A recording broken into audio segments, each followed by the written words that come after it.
Shalom saudara kekasih dimanapun berada.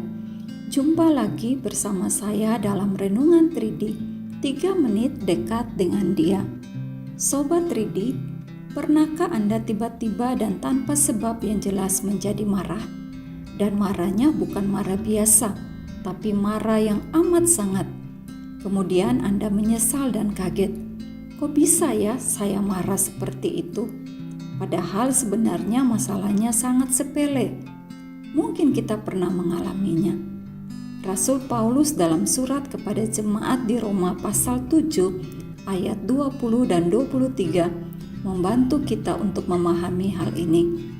Jadi jika aku berbuat apa yang tidak aku kehendaki, maka bukan lagi aku yang memperbuatnya, tetapi dosa yang diam di dalam aku.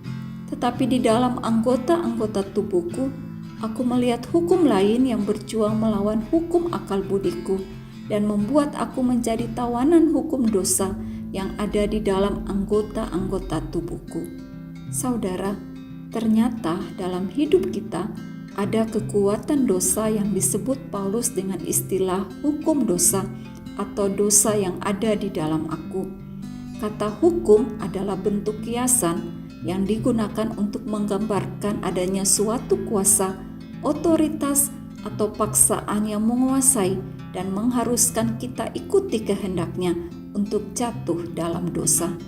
Maka jangan heran kalau kita menemukan bahwa kita merasa aneh akan kemarahan yang bisa tiba-tiba saja muncul, kejatuhan dalam pornografi yang tidak direncanakan, atau tiba-tiba kita mendengar orang percaya yang baik jatuh dalam korupsi dan sebagainya.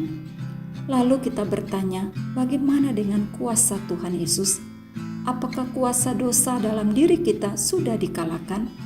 Kalau sudah, mengapa ia bisa muncul?